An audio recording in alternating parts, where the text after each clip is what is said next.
She said, "I just want to be friends," after our 2-year relationship. I agreed, sure thing. Then I approached her like any regular buddy, keeping my distance. She understood the true meaning of being friends when I got together with her best friend. For context, I'm Ethan, 28 years old, and I manage a pretty decent restaurant here in Nashville's Music Row district. 2 years ago, I thought I'd hit the jackpot when I met Vanessa Cooper at a friend's birthday party downtown. She was this bubbly 26-year-old marketing assistant with copper red hair and this infectious laugh that could light up a room. We clicked instantly, talking for hours about everything from music to our dreams of starting a family someday. Within 6 months, she'd moved into my apartment, and honestly, I was already picturing the ring. We had this comfortable routine going. She'd leave little notes in my lunch, I'd surprise her with flowers on random Tuesdays, and we'd spend lazy Sunday mornings planning our future over coffee and pancakes. Her sister was getting married in the spring, and Vanessa had already started dropping hints about how romantic weddings were, giving me these meaningful looks whenever a jewelry commercial came on TV. I was saving up for an engagement ring, actually had my eye on this vintage piece at a local jeweler that I knew she'd love. Everything felt solid, you know? Like we were building something real together. We talk about kids, about maybe getting a house with a backyard where we could host barbecues, about growing old together. She seemed just as invested as I was, always bringing up, when we get married, in casual conversation, talking about what kind of wedding she wanted, even suggesting we start a joint savings account for our future. Then last Thursday night happened, and it's like someone pulled the rug out from under everything I thought I knew. I came home from work around 9:30, tired but happy because we'd had a great night at the restaurant, and I was looking forward to curling up on the couch with her to watch our Thursday night shows. But when I walked through the door, something felt off immediately. The apartment had this weird energy, like when you walk into a room right after people have been arguing. Vanessa was sitting on our couch with 2 packed suitcases beside her, and her face had this expression I'd never seen before, determined but guilty, like she was about to jump off a cliff but felt bad about it. My heart started hammering because nobody packs suitcases unless they're going somewhere, and she hadn't mentioned any trips. "Hey babe, what's with the bags?"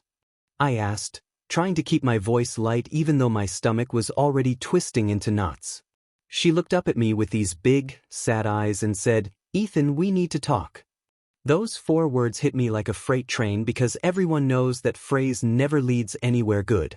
I sat down across from her, and she launched into this speech that felt rehearsed, like she'd been practicing it in the mirror. "I've been doing a lot of thinking lately, and I feel like we're moving too fast.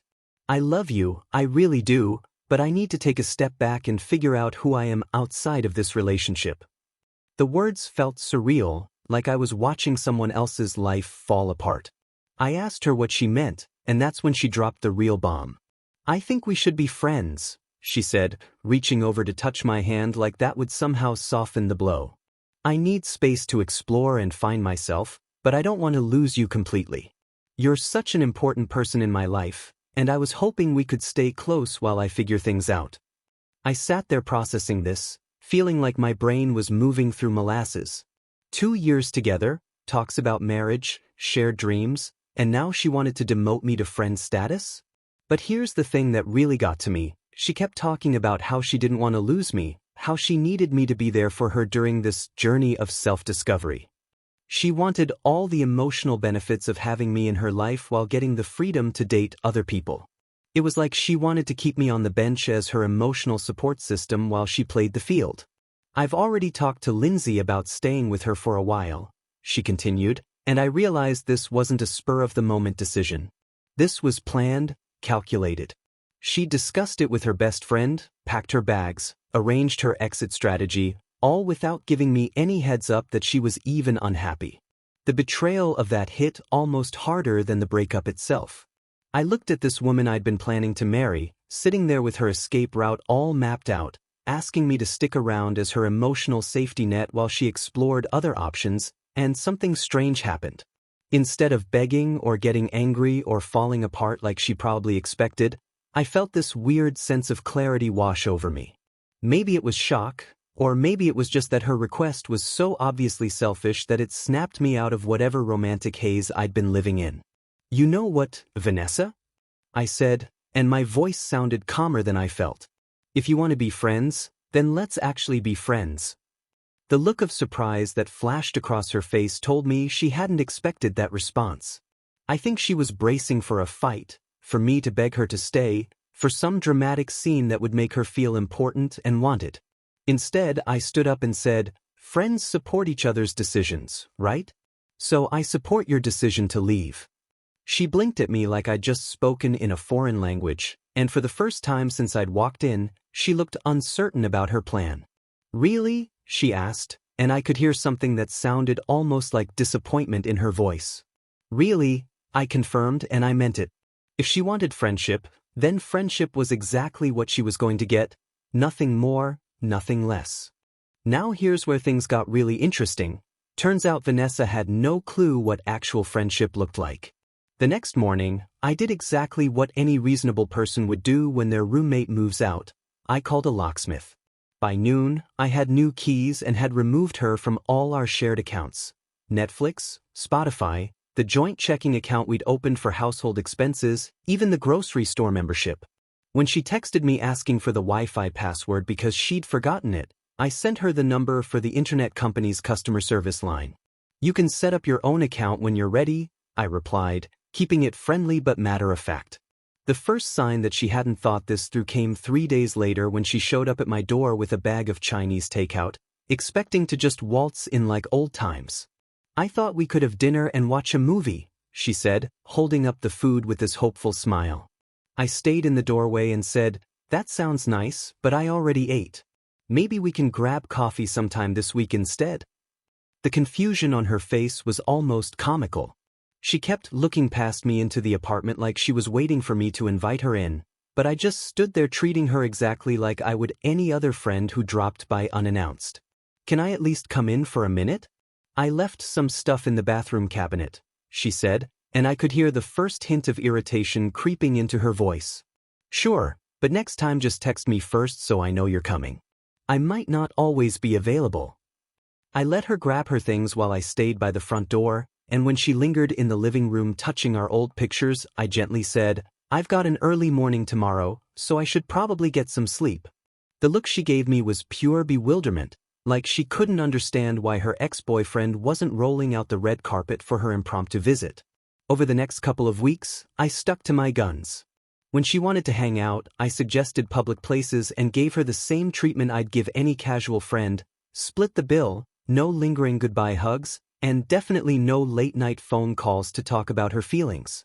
I scheduled our interactions like I would with anyone else, maybe once or twice a week max, and I kept things light and surface level. When she tried to text me at midnight about how confused and emotional she was feeling, I'd respond the next morning with something like, "That sounds tough. Have you talked to Lindsay or maybe considered talking to a counselor?" The friendship boundaries were apparently not what she had in mind at all. She started getting snippy when I wouldn't drop everything to comfort her through her journey of self-discovery, and I could tell she was getting frustrated that I wasn't playing the role of devoted ex-boyfriend waiting in the wings. Things really escalated when she started dating Connor Hayes, this 24-year-old sound engineer she met through work. Suddenly, every group hangout became an opportunity for her to parade him around like some kind of trophy.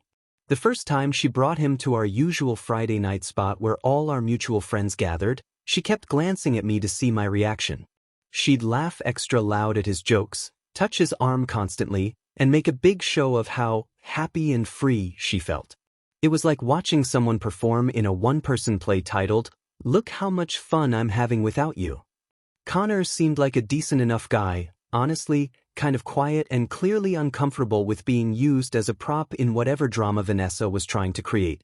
While she was busy staging these elaborate displays of her new romance, I just chatted with our friends, bought my own drinks, and treated the whole situation like I would if any friend brought their new boyfriend around. No jealousy, no drama, just casual friendliness. I think this drove her absolutely crazy because it wasn't giving her the reaction she wanted. What I didn't expect was how much Lindsay started paying attention to all this. Vanessa's best friend had always been friendly to me, but now she was really watching how I handled everything. After one particularly cringeworthy evening where Vanessa practically sat in Connor's lap while staring at me expectantly, Lindsay pulled me aside. "I have to say, I'm really impressed with how you're handling all this," she said, and there was something different in her voice, something warmer than usual. "Most guys would either be causing scenes or trying to win her back, but you're actually treating her like a friend. It's refreshing." Lindsay was gorgeous in this understated way, shoulder-length blonde hair, kind green eyes, and this confidence that came from genuinely knowing who she was. As a physical therapist, she dealt with people's problems all day without taking on their emotional baggage, and I was starting to see why she and Vanessa were such an odd pair as friends. Where Vanessa was all drama and manipulation, Lindsay was straightforward and honest. "Vanessa keeps complaining that you're being cold and distant, but from where I'm sitting, you're just being normal," Lindsay continued, and I could see her shaking her head. "She wanted friendship, and you're giving her friendship. I don't know what she expected." That conversation stuck with me because it made me realize that maybe I wasn't crazy for thinking Vanessa's expectations were completely unreasonable. Here was someone who knew her better than anyone calling out the obvious. You can't dump someone and then get mad when they don't act like your boyfriend anymore. But I could tell this was just the beginning of Vanessa's frustration with how her grand plan was working out. Everything changed the night Lindsay asked me out, and I mean everything went completely off the rails. It happened about a month after that conversation where she'd called out Vanessa's unrealistic expectations. We were at Murphy's Pub after another one of those awkward group hangouts where Vanessa had spent the evening practically glued to Connor while shooting me meaningful looks. Most of our friends had already left, and Lindsay and I were finishing our drinks when she just came right out with it. "I know this might be complicated given the whole situation with Vanessa, but would you maybe want to have dinner with me sometime? Just the two of us?" The way she asked was so refreshingly direct. No games, no manipulation, just honest interest from someone who'd been watching how I handled a messy situation with maturity. I looked at her sitting there, confident and genuine, and realized I'd been noticing her more and more lately. "I'd really like that," I said, and her smile could have powered the whole bar. We went out 3 days later to this quiet Italian place downtown, and it was like night and day compared to dating Vanessa. Lindsay actually listened when I talked, asked thoughtful questions, and didn't spend the evening checking her phone or trying to make other people jealous. We talked about everything, our jobs, our families, what we wanted out of life, and there wasn't a single moment of drama or manufactured crisis. When I walked her to her car that night, she gave me this soft kiss goodnight that felt more genuine than anything I'd experienced in the last 6 months of my relationship with Vanessa. We decided to take things slow and see where it went, but I knew I was falling for her. The problem was, apparently Vanessa had been keeping closer tabs on my life than I realized. 2 days after Lindsay and I went public on social media with a simple picture of us at a coffee shop, my phone started blowing up. Vanessa called me 7 times in a row before I finally answered. "How could you do this to me?" she screamed, and I had to hold the phone away from my ear. "We're supposed to be friends, and friends don't stab each other in the back by dating their best friend." I tried to explain that she was the one who wanted friendship, that she was dating Connor, and that Lindsay was free to make her own choices, but reasoning with her was like trying to negotiate with a hurricane. She hung up on me, and that's when the real chaos started. The manipulation tactics came fast and furious over the next 2 weeks. First, she called me crying, claiming she was pregnant and that we needed to work things out for the baby's sake. When I calmly suggested we go to a doctor together to confirm and discuss next steps, she suddenly had a miscarriage the next day. Then she started calling my restaurant during the lunch rush, telling my staff that I was having a mental health crisis and needed someone to cover my shifts. My manager had to pull me aside and ask if I was okay because she'd called 3 times in one afternoon claiming I was spiraling and not safe to be around customers. I had to explain the whole situation to my boss, which was humiliating but necessary.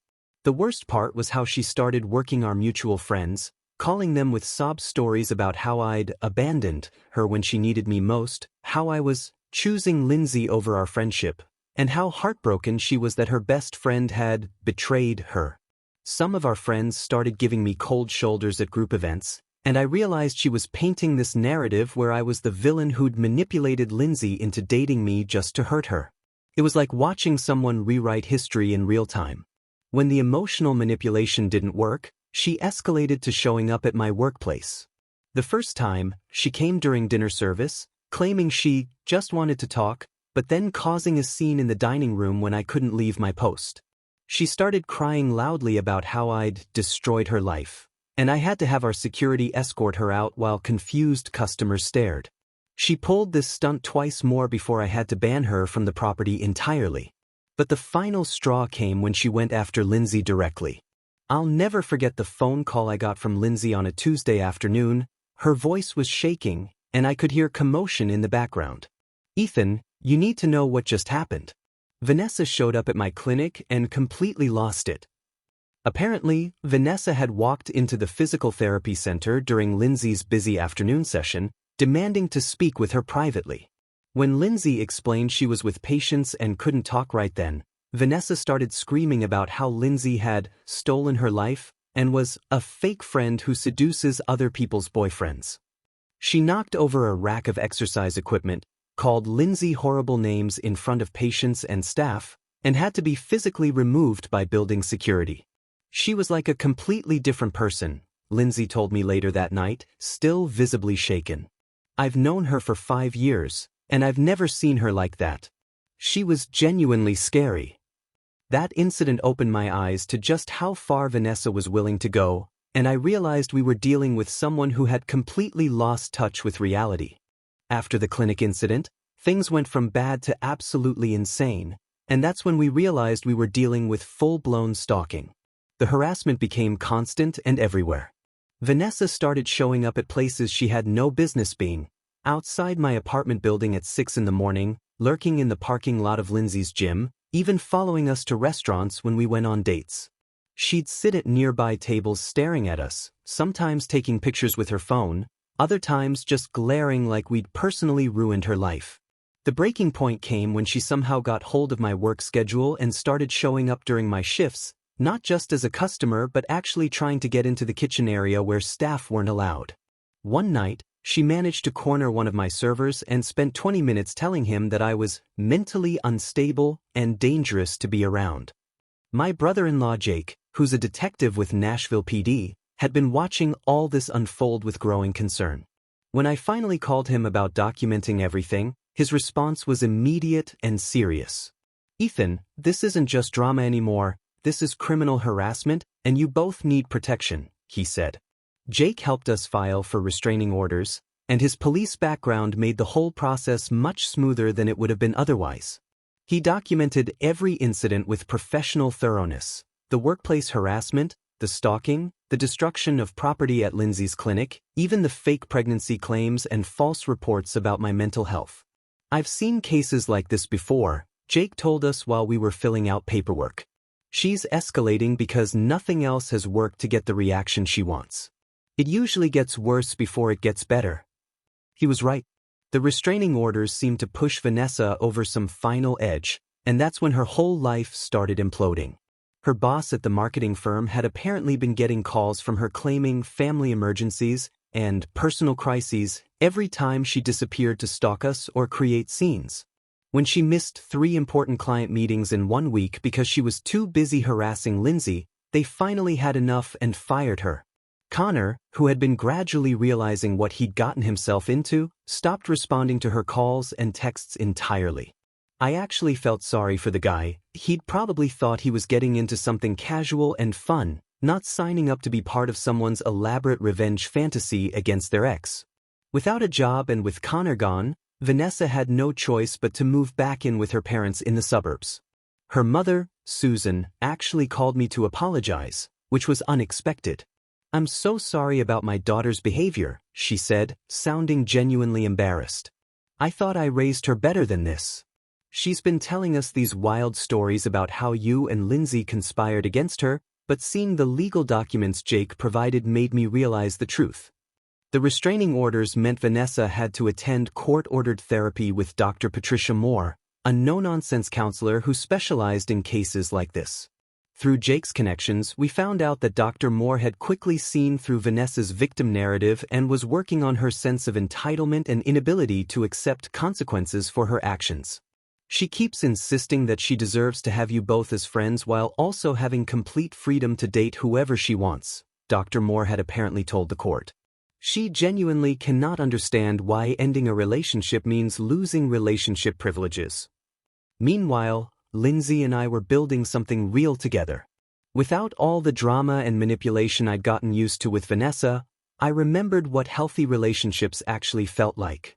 Lindsay communicated directly when something bothered her, supported my career goals, and never once tried to make me jealous or play mind games. We spent quiet evenings cooking dinner together, took weekend trips to the mountains, and talked openly about our hopes for the future. You know what I love most about us? Lindsay said one evening as we sat on my couch watching the sunset through the windows. We actually like each other. Not just the idea of each other, not just what we represent, but who we actually are. She was right. With Vanessa, I'd been so busy managing crises and walking on eggshells that I'd forgotten relationships could be peaceful and supportive. 6 months after the restraining orders were filed, we heard through mutual friends that Vanessa was doing better in therapy and had finally stopped talking about Lindsay and me obsessively. She'd apparently started dating someone new, hopefully someone she could be honest with from the start. Her mother mentioned that Dr. Moore was helping her understand the difference between wanting someone's friendship and feeling entitled to control their choices. As for Lindsay and me, we moved in together after a year of dating, and I proposed on the anniversary of our first real conversation at Murphy's Pub. The ring I'd been saving for Vanessa went back to the jeweler, and I picked out something completely different, something that was uniquely Lindsay. When people ask me about the whole situation now, I tell them it was the worst thing that ever happened to me. Vanessa doing me the favor of leaving taught me that real love doesn't come with ultimatums, manipulation, or the expectation that you'll stick around as emotional support while someone explores other options. Sometimes the trash takes itself out, and sometimes that makes room for something genuinely beautiful to grow.